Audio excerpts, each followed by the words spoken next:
আপনারা দেখছেন legal help অনুষ্ঠান চ্যানেল আই এর পর্দায়। প্রিয় দর্শক, সবাইকে স্বাগত এবং একগুচ্ছ শুভেচ্ছা জানিয়ে শুরু করছি আজকের অনুষ্ঠান। এই অনুষ্ঠান হলো আইন বিষয়ক অনুষ্ঠান। আপনাদের আইনি সব সমস্যার সমাধান দেওয়ার চেষ্টা আমরা করে থাকি এবং আপনাদের ফোন কল নেব এবং আমরা বিভিন্ন আইনি আলোচনা করে থাকি, যেটাতে আমি আমন্ত্রণ জানাচ্ছি আপনারাও যোগ দেবেন। প্রিয় দর্শক, আমার সাথে আজকে আছেন একজন বিশেষ অতিথি, যার পরিচয় আমি দিচ্ছি তার একটু পরে। তার আগে ইউজুয়াল রিমাইন্ডার দিতে হচ্ছে আমার যে এই প্রোগ্রামে আমার কাছে এবং আমার গেস্টের কাছে যেসব অ্যাডভাইস পাবেন আপনারা, অ্যাডভাইস হলো জেনারেল অ্যাডভাইস, কোনো ভাবতে এটা কনক্লুসিভ অ্যাডভাইস নয় এবং এটার উপরে আপনারা কোনো অ্যাকশন নেবেন না। অ্যাকশন নেওয়ার আগে আপনাদের আশেপাশে কোনো একজন লয়ারের কাছে জেনে বুঝে অ্যাকশন নেবেন। দ্বিতীয়ত, আপনারা যখন ফোন করবেন তখন আপনাদের ভলিউমটা মিউট করে দেবেন, কারণ অনেক সময় নষ্ট হয়, আপনাদের আমরা শুনতে পারি না, আপনারাও আমাদের শুনতে পারেন না। পারতপক্ষে আপনারা মোবাইল ফোন থেকে করবেন না ফোন, আমার অনুরোধ। আমি পরিচয় দিচ্ছি আমার অতিথি। আমার অতিথি আজকে হলেন বিপ্লব Poddar, who is a solicitor of the Supreme Court, and he has been practicing a very long time. Biplab Poddar, thank you very much. আপনাকে অনেক ধন্যবাদ আমাকে আজকে ডাকার জন্য। Thank you for giving up your time on a very hot day like this. Oh yes, it is. And প্রিয় দর্শক, স্টুডিওটা আমার বলতে হচ্ছে is very warm in here, so hopefully we should be okay. চলুন আর দেরি না করে শুরু করি আজকের অনুষ্ঠান। বিশেষ করে আমি একটু অ্যাসাইলামে টাচ করতে চাই। আজকে আমরা অনেক দিন থেকে প্রোগ্রাম করতেছি, কিন্তু ডিটেনশন কভার হয়েছে, অ্যাসাইলাম কভার হয়নি। তো আমি চাচ্ছি যে asylum is a huge area, খুব বড় সড় একটা এরিয়া, এক প্রোগ্রামে কভার হবে না। তো আশা করি আমি শুরু করব আজকে, and over the next couple of weeks maybe আমরা অ্যাসাইলাম লটা কভার করব। তো আর দেরি না করে শুরু করছি। অ্যাসাইলাম ল আমি জাস্ট ব্রিফ একটা ইন্ট্রোডাকশন দিচ্ছি। ইটস বেসিক্যালি, আমি যে ইন্ট্রোডাকশন দিব সেটা based on refugee council facts. Refugee council is a leading charity in the UK, যারা অ্যাসাইলাম সিকার্স এবং রেফিউজিদের সাথে কাজ করে। Now the facts that they have said, আমি মনে করি it's very important to start with, is basically যে একটা misconception that asylum seekers it's like they're a drain on our community, on our economy, our asylum seekers and the bogus asylum seekers you hear on the media, as well as illegal asylum seekers.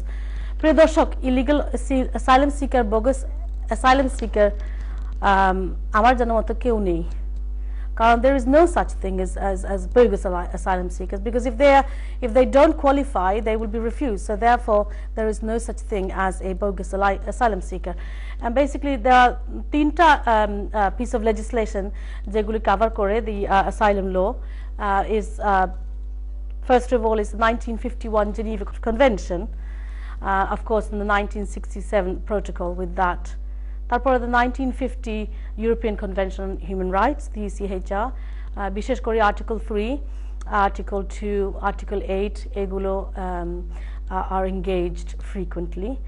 তারপরে another very important one is the European Union Asylum Qualification Directive, and this gives a common criteria. ইউরোপের মধ্যে যত asylum cases আছে তাদের সবাইকে একটা common criteria দেয় এবং একটা মিনিমাম লেভেল অফ বেনিফিট যাতে অ্যাসাইলাম সিকাররা পায় অথবা রেফিউজিরা পায় সেটা এনশিওর করে। আমি জাস্ট ব্রিফলি আমি বলতে চাচ্ছি that history is always important. যে কোনো, I think, to understand anything one needs to touch on history. Asylum seekers and asylum has, in some parts of the world like Canada, it's not part of immigration law, and even here it's supposed to be a separate area of law.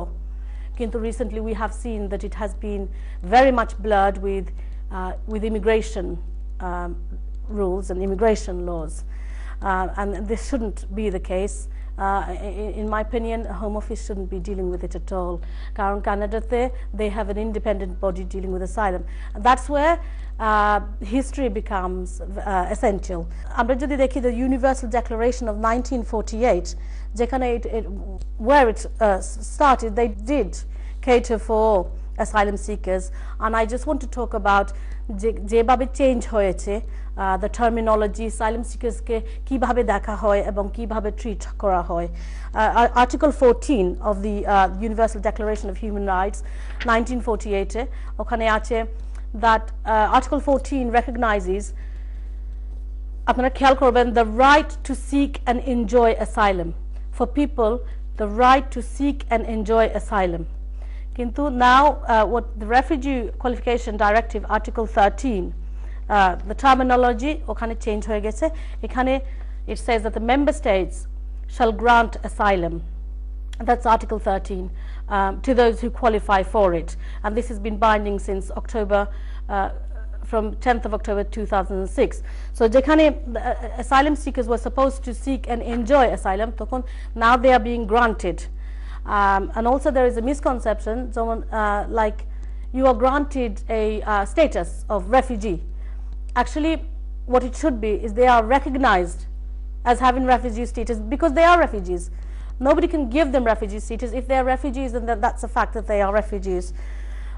So the 1951 Refugee Convention, the 1967 Protocol, sets out internationally agreed definition of what is a refugee. That's what the 1951 Geneva Convention does, and what the 67 Protocol did was it removed the restrictions of time and geography, but the definition remains the same to date. And the main reasons for refugees, for seeking refuge these days, এখন বেশিরভাগে হলো গিয়ে armed conflict, a large scale of human rights abuses, environmental degradation. Now the Refugee Convention oguloke cover kore na, so you know, it's a very, so basically Refugee Convention has become a small part of asylum legislation really, because the Qualification Directive has played a large part, and the UN HCR has been given the task of protecting refugees. So what's happened is, to an extent, it's opened up Dara refugees don't qualify for it. It's probably not only those who are politically active or has been fleeing persecution because they were politically engaged somehow and fleeing their government. That's not the case all the time. So there are other human rights issues to be considered. So these days what the Secretary of State will always do in an asylum case is see if you have humanitarian protection claim, and also look at your human rights. So the other thing is there has to be a distinction. Ekta distinction kora uchit, as I said earlier, what is asylum and what is those seeking those migrating for economic benefits. কারণ এই ডিস্টিংশনটা blur হয়ে যাওয়াতে কি হয়েছে, Secretary of State have you know, are dealing with asylum not up to standard, not in my books anyway, and not in a lot of leading charities books. So therefore that remains. Now আমি আর বেশি সময় নিব না, আমার গেস্টের কাছে যাব, to আমার গেস্টকে আমি অনুরোধ করছি just to explain what asylum is and what the procedure is এখানে যদি একজন রেফিউজি আসেন or asylum seeker. ধন্যবাদ প্রিয়া মিয়া। প্রিয় দর্শক, আপনাদের সবাইকে শুভ সন্ধ্যা, এবং যারা চ্যানেল আই রয়েছেন অ্যাঙ্কর এবং যারা স্টাফ রয়েছেন তাদেরকে আমার অন্তঃস্থল থেকে অনেক ধন্যবাদ আমাকে আজকে ডাকার জন্য, and I am really delighted to be here today. The viewers যারা আছেন আমাদের সাথে আজকে একটি সুন্দর টপিক নিয়ে এসেছেন, এবং প্রিয়া মিয়া একজন খুব বিজ্ঞ প্রফেশনাল হিসেবেই টোটাল বিষয়টা কভার করেছেন, যেটা দিয়ে একটা ভালো অ্যাসাইনমেন্ট করা যেতে পারে, একটা ক্লাসের মতোই উনি নিয়ে নিয়েছেন। তো এরপরে আমি যেটা অ্যাড করছি, উনি দায়িত্ব দিয়েছেন আমাকে, সেটা হলো যে how to claim and what is the procedure if one refugee is in the UK. Well we need to know, sometimes আমরা অনেক সময় জানি না বলে আমাদের অনেক সমস্যা হয়ে থাকে। প্রথম জিনিস মাথায় রাখতে হবে যে আমি যতক্ষণে সবচেয়ে ভালো হয় আমি এয়ারপোর্টে আসার সাথে সাথে যদি অ্যাজাইলাম ক্লেম করি, অথবা সেটা যদি কোনো কারণে নাও হয় ইউকেতে ঢোকার সাথে সাথে যত তাড়াতাড়ি সম্ভব যদি আমরা ক্লেম করি তখন এর ইম্পর্টেন্স বেড়ে যায়। নাও আমরা কি করে, দুইভাবেই হতে পারে। একটা হলো যে আমরা কোনো সলিসিটার অফিসের সাথে বা ইমিগ্রেশন প্র্যাকটিশনার যারা আছেন তাদের সাথে যোগাযোগ করে আমরা যেতে পারি। তো সেটা হলো ধরুন যে লুনার হাউজে যেতে হবে আপনার ক্রয়ডন অফিসে, গিয়ে আপনি ওখানে কোনো অ্যাপয়েন্টমেন্টের দরকার নেই, গিয়ে ডাকবেন। ডাকার পরে তারা একটা ইনিশিয়াল ইন্টারভিউ নেবে। তো যদি ইন্টারভিউতে তারা স্যাটিসফাইড হয় তাহলে সেদিন তারা ছেড়ে দেবে একটা এআরসি কার্ড দিয়ে। যদি তারা স্যাটিসফাইড না হয় এবং একদিনে যদি ইন্টারভিউ শেষ করতে না পারে তাহলে তারা আপনাকে ডিটেনশনে রাখবে। এখন স্বভাবতই প্রশ্ন আসে ভিউয়ার্স যে আমি গেলাম, আমি ডিটেনশনে গেলাম, তাহলে আমার কি হবে? যদি আপনার শক্তিশালী কোনো গ্রাউন্ড থাকে, স্ট্রং কোনো গ্রাউন্ড থাকে, এভিডেন্স থাকে, তাহলে আপনাকে ডিটেনশনে কেন, যদি তাদের যা খুশি তাই করুক না কেন, আপনাকে অ্যাজাইলাম দিতেই হবে। তো প্রশ্নটা হলো যে ইমিগ্রেশন রুলসে একটা প্রবলেম থেকেই যায়, সেটা হলো আমার কাছে যদি এভিডেন্স না থাকে তাহলে কি হবে? সত্যি আমি পলিটিক্যাল অ্যাক্টিভিস্ট, সত্যি আমি রেসিয়াল ডিসক্রিমিনেশনের দ্বারা অ্যাফেক্টেড, সত্যি আমার by religion I am victimized in my country, সত্যি আমার ওয়েল ফাউন্ডেড পারসিকিউশন রয়েছে ইন মাই কান্ট্রি, যেটা অলরেডি পিয়ামিয়া বলেছেন article 2 and 3 well founded persecution with that and life threat over there or inhuman torture either anyway, যেটা already বলেছেন আমার learned colleague. তো এইসব কারণে যতই হোক না কেন এভিডেন্স যদি আমি দিতে না পারি তাহলে কিন্তু কোনো কাজ হবে না। আর এভিডেন্স যদি থাকে, ডিটেনশনেও যদি থাকে, তারা যদি ইভেন অ্যাপ্লিকেশন রিফিউজও করে, that is a likely to be win in the appeal.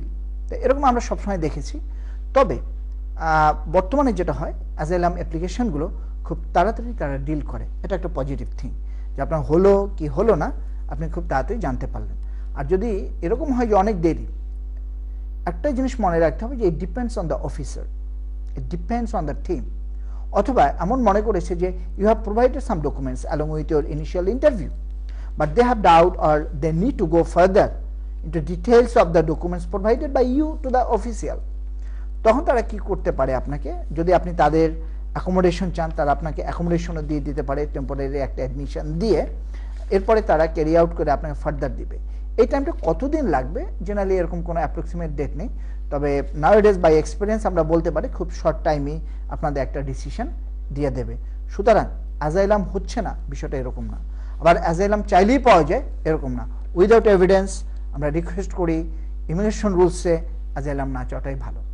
যদি ডকুমেন্টস থাকে তাহলে আপনারা অবশ্যই চাইতে পারেন এবং there is a chance. That's all. Thank you very much, thank you. হ্যাঁ, আমরা চলে যাব কোলে জাস্ট একটু পরে। Just I want to finalize this first section is that হ্যাঁ আমি ঠিকই ক্লাসের মতো করেছি। আমি মনে করি যে আমাদের একটা দায়িত্ব আছে to share this information, to talk about it, কারণ আমরা যদি এটা অ্যাওয়্যার না থাকি তাইলে আমরা সরকারের সাথে কিভাবে লড়বো, কিভাবে আমরা দাবি করব, কিভাবে আমরা ডিমান্ড করব, আমরা যদি জানি না। এত সুন্দর কিন্তু আলোচনা হয় না শুধুমাত্র যদি বা ভিউয়ার্স তারা যদি না জানে ইন ডিটেইলস আমি কেন, আমি কিভাবে করব, ব্যাকগ্রাউন্ড এবং হিস্ট্রি যদি না জানে, যেটা আপনি করেছেন। জি জি, that's the thing I do like honestly। আমি একটা কল নিব, তারপর will carry on this conversation throughout the programme hopefully. আচ্ছা, চলে যাচ্ছি আমরা ফোন লাইনে। হ্যালো জি, হ্যালো, আসসালামু আলাইকুম। আসসালামু আলাইকুম। আচ্ছা, হ্যাঁ জি, ওয়ালাইকুম সালাম খোকা। আমি বলতে চাচ্ছিলাম, আমি আমার আম্মাকে ওই চিঠি নিয়ে আসছিলাম, তো এখন উনি আরেকবার আসছে নাকি, তো এখন চাচ্ছি এবার মানে আমরা টাকার জন্য আর কি। তো জি, আমি সরি আছি, আমি বুঝতে পারিনি, একটু ক্লিয়ার করে বলেন। আচ্ছা, আম্মাকে ভিজিটে নিয়ে আসছি আর কি। আচ্ছা, তো আরেকবার উনি আসছেন এবার 2 বছর আগে। তো এইবার চাচ্ছি আর কি যে আমরা ম্যাক্সিমাম ফ্যামিলির সবাই দেশে, তো মানে লিগ্যাল রাখার জন্য আর কি অ্যাপ্লাই করবো। তো এটা কি কিভাবে কি করতে হবে?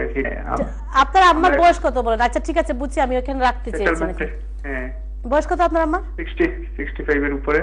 তারপরে আমি বলতেছি যে অ্যাপ্লাই করতে হলে কোন ফর্মটা লাগে এটা বলবেন আমাকে। আচ্ছা, একটা জিনিস বলেন, আপনার আম্মা কি, আপনার আব্বা আছেন? না, উনি মারা গেছে।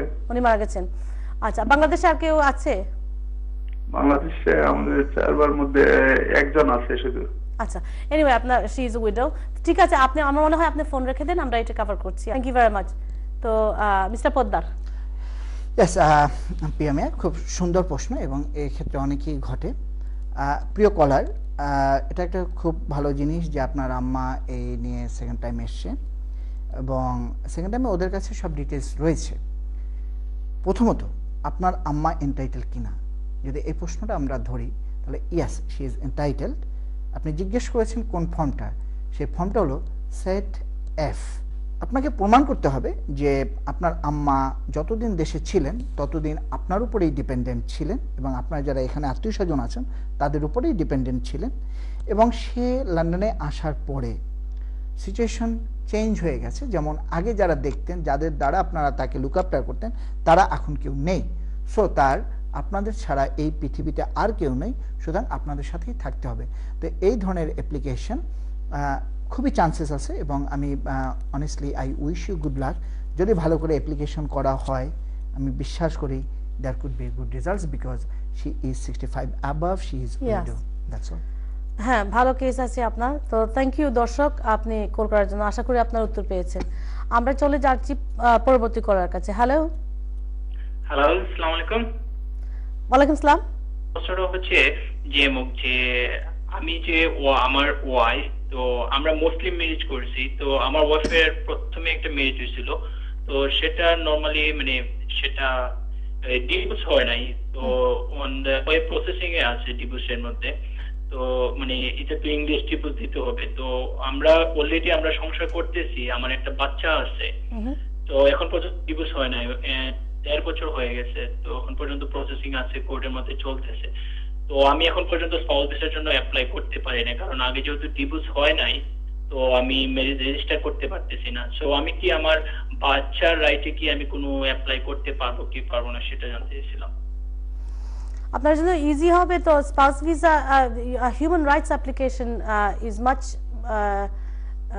probably more difficult than a spousal visa. আমার প্রথমে জিজ্ঞাসা করতে হচ্ছে আপনি কিভাবে আছেন এখন এখানে? আমি এখনো স্টুডেন্ট ভিসায় আছি এখানে। আপনার ভিসা আছে? আপনি? জি, আমার এখনো ভিসা আছে। Okay, so are you going to college? আপনি?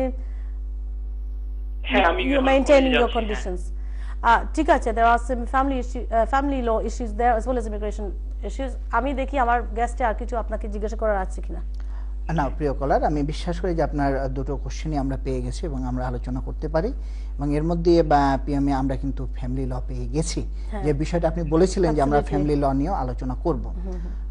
প্রিয় কলার, প্রথমেই বুঝতে হবে যে এদেশে শরিয়া লয়ের কোনো ইংলিশ লয়ের ক্ষেত্রে কোনো গুরুত্ব নেই। আমাদের কালচার, আমাদের কৃষ্টির সাথে অবশ্যই আমরা এটাকে রেসপেক্ট করি, একটা গুরুত্ব বহন করে। কিন্তু ইংলিশ ল এবং ইমিগ্রেশন রুলসের ক্ষেত্রে আনলেস অ্যান্ড আনটিল যে আপনার ডিগ্রি অ্যাবসোলুট হবে, এই ডিগ্রি অ্যাবসোলুট সার্টিফিকেট না নিয়ে, ডিভোর্স সার্টিফিকেট না নিয়ে আপনি ডিপেন্ডেন্ট বা স্পাউস হিসেবে অ্যাপ্লাই করতে পারবেন না। এক্ষেত্রে আমাদের আপনার কাছে বিনীত অনুরোধ হলো যে আপনি যে কন্ডিশনে আছেন এখন পর্যন্ত, সেই কন্ডিশনটাকে যেন কোনোভাবেই আপনি নষ্ট না করেন। আপনি ঠিকমতো কলেজে যাবেন, ঠিকমতো প্রোগ্রেস রাখবেন। ফ্যামিলি লাইফ আমরা ঠিক বলতে পারছি না, বাই ল আপনি যেভাবে চলছেন সেভাবেই চলুন এবং যত তাড়াতাড়ি সম্ভব, এতদিন লাগার কথা নয় একটা ডিভোর্সে। যদি both side if they are agreed, এটা 3 থেকে 4 মাসের ভিতর একটা ডিভোর্স হয়ে যাওয়ার কথা। যদি দুই পার্টি এগ্রি নাও থাকে, আপনারা একটু চেষ্টা করুন যে এটাকে তাড়াতাড়ি একটু স্পিড আপ করা যায় কিনা, কারণ যখনই স্পিড আপ করা যাবে ডিগ্রি অ্যাবসোলুট পাবেন, সাথে সাথে আপনি অ্যাপ্লাই করতে পারবেন অ্যাজ এ স্পাউস এবং আপনার A1 একটা ইংলিশ কোয়ালিফিকেশনস দরকার হবে যদি এদেশের আপনার গ্র্যাজুয়েশন না থাকে প্রোভাইডেড কন্ডিশন। চলে যাচ্ছি ছোট একটা বিজ্ঞাপন বিরতিতে, আপনারা সঙ্গে থাকবেন।